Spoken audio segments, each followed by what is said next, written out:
بسم اللہ سے اس چیز کو شروع کریں گے، حالانکہ بسم اللہ قرآن کی آیت کے اعتبار سے بہت بعد میں آتا ہے، لیکن چونکہ ہم بسم اللہ سے ہی قرآن کی سوروں کی ابتدا کرتے ہیں اور قرآن کو پڑھنا شروع کرتے ہیں، اور اسی کے ساتھ ساتھ دنیا کے تقریباً کم و بیش تمام کاموں کو بسم اللہ کے ساتھ شروع کرتے ہیں، تو ہم پہلے قرآن کی چونکہ بسم اللہ آیت بھی ہے، یاد رکھیے سورہ نمل کے اندر آپ دیکھ سکتے ہیں کہ سلیمان علیہ السلام نے جب سبا کی رانی کو خط لکھا، لیٹر لکھا، تو پھر اس کے اندر بسم اللہ الرحمن الرحیم سے انہوں نے شروعات کی۔ قرآن کے اندر جو ہے بسم اللہ ایک آیت کی شکل میں بھی ہے، اور اکثر صورتوں کی ابتدا میں بسم اللہ پڑھا جاتا ہے، یاد رکھیے۔ تو بسم اللہ سے انشاءاللہ العزیز ہم بات کو اپنی شروع کریں گے۔ تو آئیے سب سے پہلی چیز جو ہے بسم اللہ، ویسے سورۃ الفاتحہ بہرحال اس کا ایک حصہ بھی ہے، اور اس کے ساتھ ساتھ سورہ نمل جو ہے اس کا بھی بہرحال ایک حصہ ہے۔ بسم اللہ کے تعلق سے یاد رکھیے اس کے اتنے فضائل ہیں کہ میں سمجھتا ہوں قرآن کی بعض آیتوں کے فضائل میں سے آدھے فضائل تو اسی کے ہم دیکھ سکتے ہیں، چونکہ قرآن کی ہر آیت کی فضیلت اور ہر جملہ یا لفظ کی فضیلت تو نہیں ملتی ہے، لیکن جو ملتی ہے ان میں سے بسم اللہ کی بہت بہت بہت زیادہ فضیلت ملتی ہے۔ آئیے چند باتیں ہم دیکھتے ہیں۔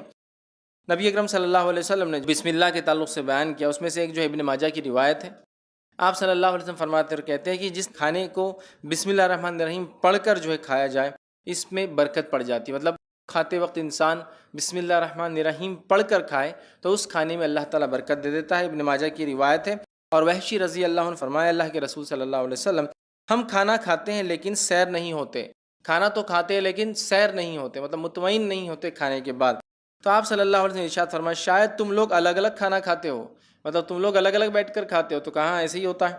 تو انہوں نے غرض کیا ہاں یا رسول اللہ صلی اللہ علیہ وسلم ہم الگ الگ کھاتے، تو آپ صلی اللہ علیہ وسلم فرمایا اور کہا کھانا اکٹھے کھایا کرو، مطلب کھانا کھاتے وقت ساتھ مل کر کھایا کرو، اور اس پر اللہ کا نام لیا کرو، اور اس کھانے پر اللہ کا نام بسم اللہ الرحمن الرحیم پڑھا کرو، تو تمہارے کھانے میں برکت ڈال دی جائیں گی، تو تمہارے کھانے میں برکت ڈال دی جاتی ہے۔ تو لہٰذا ہم اگر کھانا کھاتے ہیں تو کوشش کریں کہ ساتھ کھائیں، مل کر کھائیں، اور مل کر کھانے کے ساتھ ساتھ جو ہے جب بسم اللہ پڑھیں گے ہم تو اللہ تعالیٰ برکت ڈال دیں گا، اور ہم جب کھائیں گے تو سیر ہو کر، مطلب مطمئن ہوں گے کھانے کے بعد، ورنہ بہت سارے لوگ ہم دیکھتے ہیں کبھی کھانے سے مطمئن نہیں ہوتے، اس لیے کہ ہمیشہ بھوکے رہتے ہیں۔ وہ اس لیے کہ نہ تو ساتھ کھاتے ہیں، بلکہ آج کل کا سسٹم تو یہ الگ الگ کھاؤ، اس لیے کہ پتہ نہیں اس کی کتنی بیماریاں مجھے لگ سکتی ہے نا۔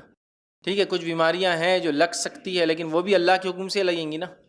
ہر بیماری کے تعلق سے سائنس نہیں کہتی لگ جاتی ہے، ہاں کچھ ہے جو لگتی ہے، کنٹیجس ڈیسیز جو ایک دوسرے کو لگتی ہے، لیکن وہ بھی ہمارا عقیدہ ہے، اللہ جس کو دینا چاہتا ہے دیتا ہے۔ احتیاطی تدابیر اپنی جگہ ضروری ہے۔ نبی اکرم صلی اللہ علیہ وسلم نے خارشی اونٹ کو بغیر خارش، کھجلی والے اونٹوں کو بغیر کھجلی والے اونٹوں کے باڑے سے الگ رکھا، یہ تو احتیاطی تدابیر ہے، لیکن اس کے باوجود عقیدہ یہ تھا کہ بیماری دینے والا اللہ ہے، یاد رکھے۔ تو ساتھ کھانے کے بڑے فضائل یاد رکھے۔ نبی اکرم صلی اللہ علیہ وسلم صحابہ کے تعلق سے آتا ہے ایک ہی برتن میں کھایا کرتے تھے، اس کے بڑے فضائل، ٹھیک ہے۔ تو ساتھ کھانے کے فضائل ہے، اور بسم اللہ پڑھنے سے برکت ڈال دی جاتی ہے۔ اسی طرح بسم اللہ کی فضائل میں سے ایک فضیلت یہ ہے کہ نبی اکرم صلی اللہ علیہ وسلم نے ابو داؤد کی روایت فرمایا کہ جس نے کھانے سے قبل بسم اللہ نہ پڑھی جائے اس کھانے میں شیطان بھی شریک ہو جاتا ہے۔ اور حدیث کے الفاظ دیکھیے، حذیفہ رضی اللہ عنہ کہتے ہیں کہ رسول اللہ صلی اللہ علیہ وسلم نے فرمایا جس کھانے پر بسم اللہ پڑھی نہ جائے اس کھانے پر شیطان کو اختیار حاصل ہو جاتا ہے، مطلب انسان بسم اللہ نہ پڑھے کھانے کے وقت تو شیطان اس میں اختیار کر لیتا ہے، مطلب جس میں پڑھا جائے تو اس کا اختیار نہیں چلتا، یاد رکھیے۔ تو کھانے سے پہلے ہم ضرور بسم اللہ پڑھیں۔ اسی طرح جو ہے رات کو سونے سے قبل دروازہ بند کرنے سے پہلے بسم اللہ پڑھا جائے تو شیطان اس دروازے کو کھول نہیں سکتا، ٹھیک ہے۔ آئیے حدیث کے الفاظ سنیے۔ جابر رضی اللہ عنہ فرماتے اور کہتے رسول اللہ صلی اللہ علیہ وسلم نے فرمایا رات سونے سے قبل بسم اللہ پڑھ کر دروازہ جو ہے بند کیا کرو، کیونکہ بسم اللہ پڑھ کر بند کیے گئے دروازے شیطان کھول نہیں سکتا۔ رات کو سونے سے پہلے بسم اللہ پڑھ کر دروازے بند کیا کرو، جن دروازوں پر بسم اللہ پڑھ کے بند کیے جاتے ہیں اس پہ شیطان اس کو کھول نہیں سکتا۔ ایک روایت میں کہ شیطان چور کی مدد نہیں کر سکتا، مطلب جب بسم اللہ پڑھ کے دروازہ بند نہیں ہوتا تو شیطان کیا کرتا ہے، چور کی مدد کرتا ہے دروازہ کھولنے میں، اور جب بسم اللہ پڑھ کر بند کیا جاتا ہے تو شیطان چور کی مدد نہیں کر سکتا، یا وہ خود دروازہ نہیں کھول سکتا۔ اسی طرح جو ہے بسم اللہ کے تعلق سے جو فضیلتیں آتی ہیں اس میں ایک فضیلت یہ ہے جو کام بسم اللہ پڑھ کر کیے جائیں وہ شیطان جنات کے شر اور فتنوں سے محفوظ رہتے ہیں۔ اسی طرح سونے سے پہلے گھر کے دروازے بند کرنے سے پہلے، روشنی بجھانے سے پہلے، برتن ڈھانپنے سے پہلے بسم اللہ پڑھنا چاہیے۔ دروازہ بند کرنا ہے، لائٹ روشنی بجھانا ہے، دیا بند کرنا ہے، برتن ڈھانکنا ہے، سب سے پہلے کیا پڑھنا ہے؟ بسم اللہ۔ میں اگر عام زبان میں آپ سے کہوں تو بسم اللہ ایک ایسی ماسٹر کی ہے، جب کوئی دعا یاد نہ ہو تو اللہ کے نام سے لگا دے، کافی ہے، اللہ کے نام سے لگا دے۔ آئیے حدیث کے الفاظ سنیے۔ حدیث بخاری کی روایت ہے، اور جابر رضی اللہ عنہ حدیث کو روایت کرتے ہیں کہ نبی اکرم صلی اللہ علیہ وسلم نے فرمایا، جب رات کا اندھیرا چھا جائے تو اپنے بچوں کو گھروں میں روک لیا کرو، ٹھیک ہے، کیونکہ اس وقت شیاطین اور جن پھیل جاتے ہیں۔ جب اندھیرا ہوتا ہے مطلب دن اور رات ملتے ہیں، مغرب کا وقت شیطان پھیل جاتے ہیں تو بچوں کو اندر روک لینا چاہیے، اور جن پھیل جاتے ہیں عشاء سے کچھ دیر بعد بچوں کو چھوڑ دیا کرو، مطلب عشاء کے بعد پھر تم چھوڑ سکتے ہو، اس وقت کوئی مسئلہ نہیں، بچے محفوظ ہیں۔ گھر کا دروازہ بسم اللہ پڑھ کر بند کرو، چراغ کو بسم اللہ کہہ کر بجھاؤ، پانی کے برتن کو بسم اللہ کہہ کر ڈھانپ دو، اور دوسرے برتن بھی بسم اللہ کہہ کر ڈھانپو۔ اگر برتن ڈھانپنے کے لیے کوئی ڈھکن نہ ہو تو کوئی چیز آڑی رکھ دو، کوئی چیز آڑی رکھ دو، مطلب رات میں مغرب کے بعد بچوں کو اندر لے لینا چاہیے، عشاء کے بعد نکل سکتے ہو، کوئی مسئلہ نہیں انشاءاللہ۔ جب دروازہ بند کرے تو بسم اللہ پڑھ کر بند کرنا چاہیے، دیا بجھائے یا لائٹ بند کرے تو بسم اللہ پڑھ کر بند کرنا چاہیے۔ اسی طرح آپ فرما رہے پانی کا اگر کوئی برتن ڈھانکنا ہے تو بسم اللہ پڑھ کے ڈھانکنا چاہیے۔ اسی طرح آپ فرما رہے کوئی برتن کھلا ہو تو اسے ڈھانکو تو بسم اللہ کہہ کر ڈھانکو، اور اگر ڈھکن نہ ملے تو، کور نہ ملے تو کوئی چیز آڑی تو بھی رکھ دو کم از کم۔ یہ کیوں کہا آپ نے؟ پانی پہ ڈھانک دو، کھانے پہ ڈھانک دو، اور اگر ڈھکن نہ بھی رکھ سکو، ڈھکن پورا ڈھکتا ہے نا، کوئی بھی چیز آڑی مطلب پورا نہ بھی ڈھکے تھوڑا ڈھانک سکتے آپ۔ مثال کے طور پر پلیٹ نہیں ملی، ڈھکن نہیں ملا، اب جو چیز ہے برتن وہ آدھا ڈھک سکتا ہے تو اتنا ڈھک دو۔ اس لیے کہ حدیث میں الفاظ کیا معلوم آپ کو؟ حدیث میں الفاظ ہے جب انسان کھانے کو رات میں کھلا چھوڑتا ہے تو اس میں بیماریاں نازل ہوتی ہیں۔ اب آپ کہیں گے بیماریاں نازل ہوتی ہے تو پھر پورا ڈھکن ڈھانپنے سے کیا اور آدھا ڈھانپنے سے بھی کیا؟ جراثیم، مائکروبس تو ایسے رہتے کہیں سے بھی گھس سکتے۔ یہ معاملہ غائب کا ہے، غائب کا ہے کہ اللہ کیسے ڈھکن ڈھانکنے سے یا کوئی چیز رکھ دینے سے اس بیماری کو دور کر دیتا ہے، اس تک نہیں پہنچنے دیتا۔ اس سے پتہ چلا بیماریاں نازل ہوتی، آسمان سے اترتی ہے۔ سمجھ رہے آپ؟ کبھی انسانوں کو سزا کے طور پر اور کبھی آزمائشوں کے طور پر، سمجھ رہے آپ بات کو؟ تو نازل ہوتی ہے تو ڈھانکنا چاہیے، رات میں ڈھانکنا، اور ڈھانکتے وقت کیا پڑھنا چاہیے؟ بسم اللہ۔ کوئی پوری چیز ڈھانکنے کو نہ ملے تو کم از کم جو ملے ڈھک دو، چاہے آدھا پون پاؤ کچھ تو بھی ڈھک جائے، اس لیے کہ جب کوئی چیز ڈھکی ہوتی ہے تو بیماری نازل نہیں ہوتی، نازل ہوتی ہے یہ اللہ کی طرف سے ہوتی ہے۔ یہ کیسے ہوتا ہے واللہ عالم، یہ غائب کا معاملہ ہے، لیکن حدیث میں آ گیا، ہم نے مان لیا اس کو۔ تو آپ کچھ بھی کرنا ہے، دروازہ بند کر رہے بسم اللہ، کھانا کھا رہے بسم اللہ، ہاں لائٹ بند کر رہے بسم اللہ، چراغ بجھا رہے بسم اللہ، کھانے پہ ڈھانپ رہے بسم اللہ، پانی پہ ڈھانک رہے بسم اللہ، ہے نا؟ آپ دیکھیے، اور بسم اللہ اور بسم اللہ الرحمن الرحیم دونوں بھی پڑھ سکتے، کوئی مسئلہ نہیں، مطلب یاد رکھ، بسم اللہ کہہ کر بھی کر سکتے، بسم اللہ الرحمن الرحیم بھی پڑھ سکتے، علماء کے دونوں اقوال ہیں اس معاملے میں، مطلب اس سمجھ جو علماء کی دونوں ہے کہ دونوں بھی کیا جا سکتا ہے، چونکہ اکثر آدمی بسم اللہ آتا ہے تو کچھ نے کہا صرف بسم اللہ پڑھنا ہے، اور کچھ نے کہا بسم اللہ آتا ہے مطلب بسم اللہ الرحمن الرحیم پورا پڑھنا ہے۔ جیسا قل هو اللہ احد پڑھ لیا کرو، مطلب قل هو اللہ احد اللہ الصمد لم یلد ولم یولد ولم یکن له کفوا احد، پورا سورہ مراد ہے۔ گھر سے نکلتے وقت بسم اللہ پڑھنے والے کی رہنمائی کی جاتی ہے، گھر سے نکلتے وقت بسم اللہ پڑھنے والے سے شیطان الگ ہو جاتا ہے۔ گھر سے نکل رہے تو بھی کیا پڑھ کے نکلیں گے؟ بسم اللہ۔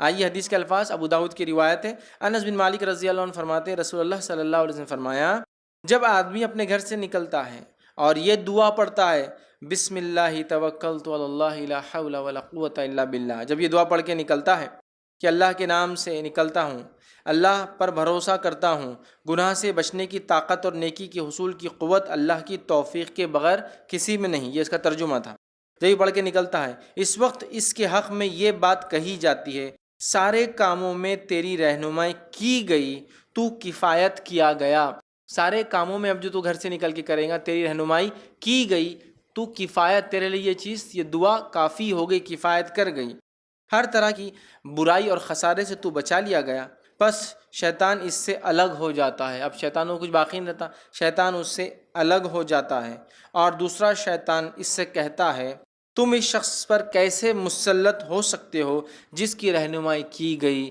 جس کی کفایت کی گئی ہے۔ شیطان کو دوسرا شیطان بولتا اب اس پہ تم کنٹرول نہیں حاصل کر سکتے ہو چونکہ اس کی کفایت کی گئی، اس کی رہنمائی کی گئی ہے، تو بسم اللہ پڑھ کر گھر سے نکلنا چاہیے، یاد رکھیے۔ اسی طرح جامع ترمذی کی روایت ہے، بسم اللہ کہنے سے شیطان ابن آدم کی شرمگاہ نہیں دیکھ سکتا، ٹھیک ہے؟ آئیے حدیث کے الفاظ سنیے، جامع ترمذی کی روایت ہے، بسم اللہ کہنے سے شیطان ابن آدم کی شرمگاہ نہیں دیکھ سکتا۔ حدیث کے الفاظ اس طرح سے، علی رضی اللہ عنہ فرماتے ہیں رسول اللہ صلی اللہ علیہ وسلم نے فرمایا بسم اللہ کہنا جنات کی آنکھوں اور بنی آدم مطلب انسان کی اولاد مرد ہو یا عورت ہو کہ شرمگاہ کے درمیان پردہ بن جاتا ہے۔ جب انسان بسم اللہ پڑھتا ہے تو شیطان اور ابن آدم کی شرمگاہ کے بیچ میں بسم اللہ پردہ بن جاتا ہے نا۔ اور شیطان ایسے وقتوں میں جب انسان کپڑے اتارتا ہے اس کو تاڑتا ہے، اس کو ستاتا ہے، اس کو تکلیف دینے کی پوری کوشش کرتا ہے۔ اس لیے حدیث میں آتا ہے کہ جب بیت الخلا جاؤ تو دعا پڑھ کر جاؤ، ہے نا، دعا اس کی کہ اللہ میں خبث اور خبائث جو خبیث قسم کے بدترین مرد اور عورت ان میں ہیں ان سے پناہ مانگتا ہوں۔ اللہم انی اعوذ بک من الخبث والخبائث، ٹھیک ہے، میل اور فیمیل دونوں جن اور جنات جو برے ہوتے ہیں ان سے میں اللہ تیری پناہ چاہتا ہوں۔ سمجھ رہے بات کو؟ تو بہرحال بسم اللہ پڑھنے سے ابن آدم کی شرم کا انسان نہیں دیکھ سکتا، ٹھیک ہے۔ بسم اللہ پڑھنے سے انسان شیطان کے حملے سے محفوظ ہو جاتا ہے۔ آئیے مسلم کی روایت ہے، جابر بن عبداللہ رضی اللہ عنہ اس کے راوی فرماتے ہیں رسول اللہ صلی اللہ علیہ وسلم نے فرمایا اور آپ نے فرماتے ہوئے سنا کہ آدمی اپنے گھر میں داخل ہونے سے پہلے اور کھانا کھانے سے پہلے اللہ عز و جل کا نام لیتا ہے، مطلب بسم اللہ الرحمن الرحیم پڑھتا ہے، تو شیطان اپنے ساتھیوں سے کہتا ہے یہاں تمہارے لیے ٹھکانہ ہے نہ کھانا ہے۔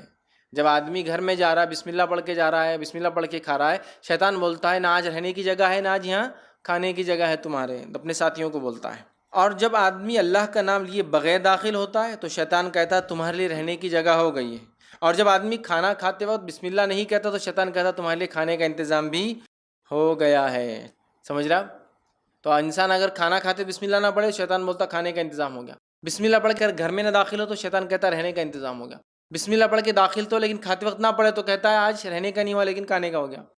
بسم اللہ پڑھ کے داخل تو ہوا انسان لیکن کھانا کھاتے نہیں پڑا تو کہتا کھانے کا ہو گیا رہنے کا نہیں ہوا ہے۔ مطلب بسم اللہ کھانے سے پہلے، دروازہ بند کرنے سے پہلے، اٹھنے سے پہلے، کپڑے بدلنے سے پہلے یا آدمی کپڑے اتار رہا ہے اس وقت بسم اللہ کہنا چاہیے، تو شیطان دیکھ نہیں سکتا، انسان شیطان سے مکمل محفوظ رہتا ہے۔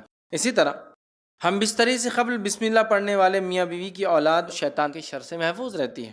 اور نبی اکرم صلی اللہ علیہ وسلم فرماتے ہیں، صحیح بخاری اور صحیح مسلم کی روایت، آپ نے فرمایا رکھا، عبداللہ بن عباس رضی اللہ عنہ اس کے راوی فرماتے ہیں رسول اللہ صلی اللہ علیہ وسلم فرمایا جب لوگوں میں سے کوئی اپنی بیوی کے پاس آنے کا ارادہ کرے تو یوں کہے بسم اللہ اللہم جنبنا الشیطان و جنب الشیطان ما رزقتنا، وہ یوں کہے جس کا ترجمہ ہے اللہ کے نام سے اے اللہ ہمیں شیطان سے دور رکھ اور اس اولاد سے بھی شیطان کو دور رکھ جو تو ہمیں عطا فرمائے۔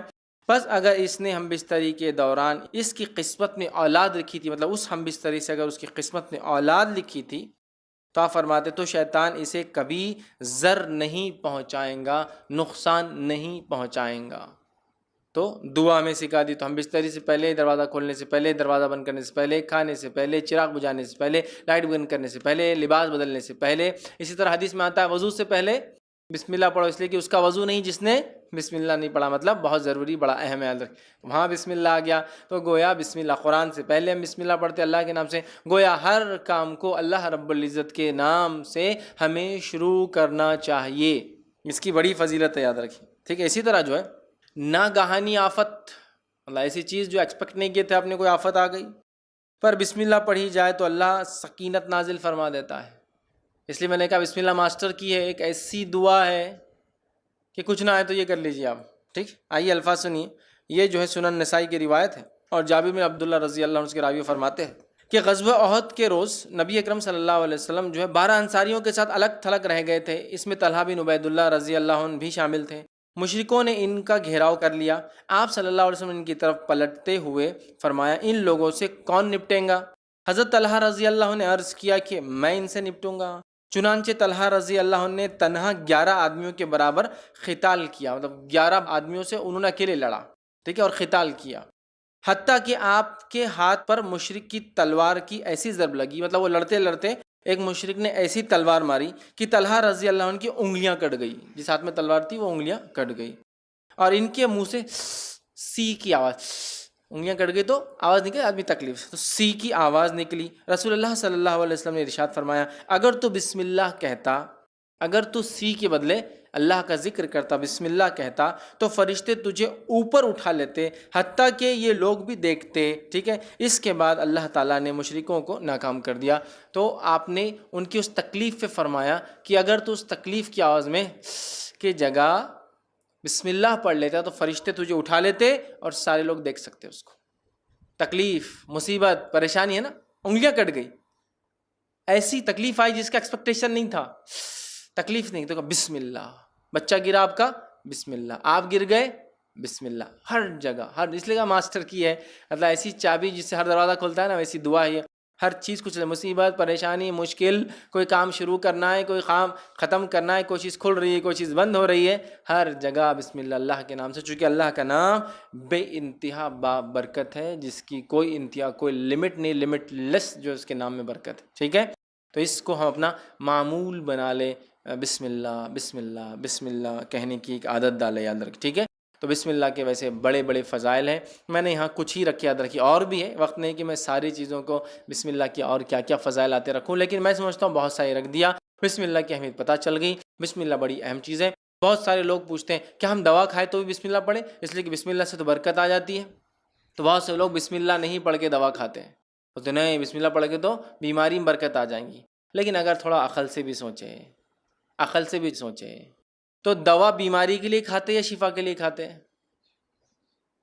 شفا کے لیے. تو برکت دوا میں آئیں گی یا بیماری میں آئیں گی؟ دوا میں آئیں گی. لیکن کیسا لوگ پتہ نہیں، بہت سے لوگ میں جانتا ہوں، بلکہ اکثر لوگ بولتے ہیں دوا کھاتے ہو بسم اللہ نہیں پڑھنا، اس لیے کہ اس سے برکت آ جاتی تو بیماری میں برکت آ جائیں گی. ارے میرے بھائی، دوا تم بیماری کے لیے کھا رہے ہو، لیکن دوا بیماری کو ہٹانے کے لیے کھا رہے ہو، تو دوا میں برکت آئیں گی یا بیماری میں؟ دوا میں. تو پتہ نہیں لوگ اتنے انتہائی پیدل کیسے ہوتے ہیں اور ایسی کیسی بے خوفیاں کرتے ہیں. اور شریعت میں اپنے دماغ ہر چیز کھاؤ تو بسم اللہ، ہر چیز پیو تو بسم اللہ. تو دوا بھی کھاتے ہو تو بیماری کے اگینسٹ کھاتے ہو، بیماری کے رد میں کھاتے ہو، بیماری ختم کرنے کھاتے ہو، تو بیماری میں کیسے برکت ہوں گی؟ دوا میں جب بسم اللہ پڑھا جائے گا تو دوا میں اللہ شفا میں برکت دیں گا، بیماری کو ختم کریں گا. عجیب و غریب لوگ کرتے ہیں. تو بہرحال دوا کھاتے وقت بھی بسم اللہ پڑھنا ہے. سمجھ رہا؟ اس لیے کہ اللہ کا نام بے انتہا بابرکت ہے، اور ہو سکتا ہے بڑی معمولی دوا بھی اللہ کے نام سے کھائی جائے تو انسان شفایاب ہو جائے، چونکہ رب کا نام لیا. اور بڑی بھاری دوا بھی کھا لے، رب کا نام نہ لیا تو شفا نہ نصیب ہو. کبھی ہوتا ہے ایسا. ٹھیک ہے. بسم اللہ کو اپنا ہم معمول بنا لیں ہر کام سے پہلے. جب بڑوں کو بچے بسم اللہ پڑھتے ہوئے دیکھیں گے تو انشاءاللہ وہ بھی اس کے عادی